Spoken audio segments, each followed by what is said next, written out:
Well, howdy folks, and welcome back to the garage.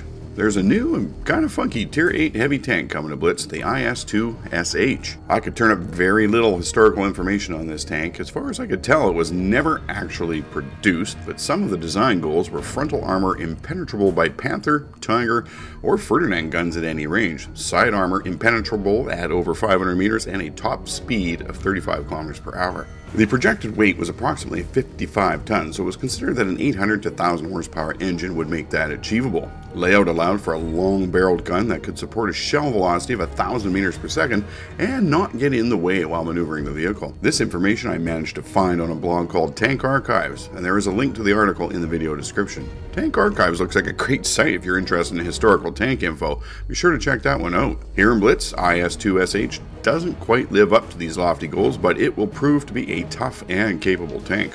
While specific information was not available while I was creating this video, general heavy tank comm sense dictates strong frontal hull armor, and the SH has 130 millimeters of protection, likely on the upper glacis, and the lower glacis will likely be a little bit less. I hazard a guess of anywhere between 90 to 105 millimeters.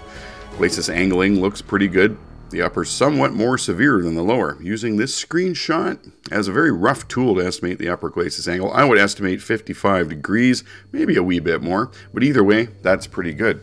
Side armor is 100 millimeters and is also sloped at a decent angle. I'd estimate 30 to 35 degrees, and the rear armor is 60 millimeters.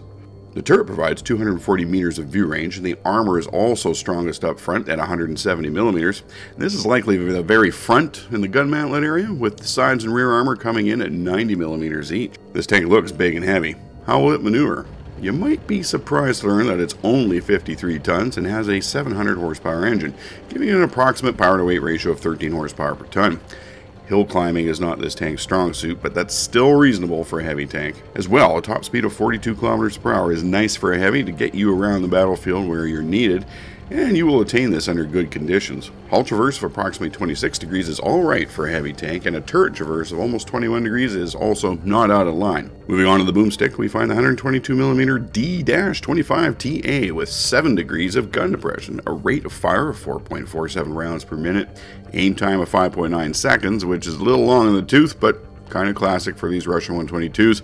Dispersion of 0.41, also typical of the big Russian guns, and 221 millimeters of penetration with APCR. And this is the standard ammo for this gun. And heat ammo with 270 millimeters of penetration for those occasions when only spicy ammo will do. Average damage is the typical 400 hit points of the 122mm Russian guns, and the HE rounds have 60 millimeters of penetration and do an average of 500 hit points of damage, so that makes them ideal for the soft-skinned opponents you might run into. I'm sure I don't have to say that this is not a long-range sniping tank, but an up-front brawler.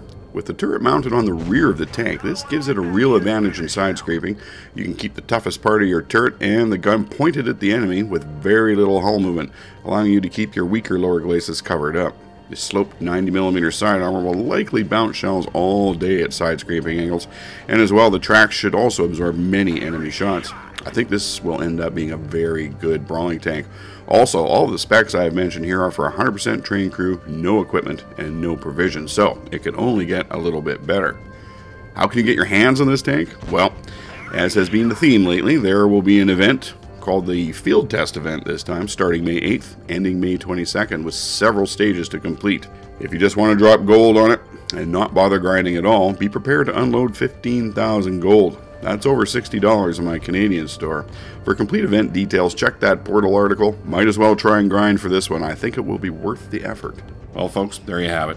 If you enjoyed this video, please leave a like down below. If you really enjoyed this video, hit the subscribe button. Let me know in the comments. As well, be sure to visit my social media pages, both on Facebook and Twitter. This is where I post info that, well, not belonging in a video, it's worth taking a look at. I would also like to give a shout out to my Patreon supporters. You folks are making a huge difference for me. If you like what I do and enjoy the community all of us humans are building, please consider supporting the mission via my Patreon page. There are quite a few options with varying levels of support. Maybe one of them will suit you. Links to all things in the video description. Alright folks, thanks very much for stopping by and watching. I'll catch you next time.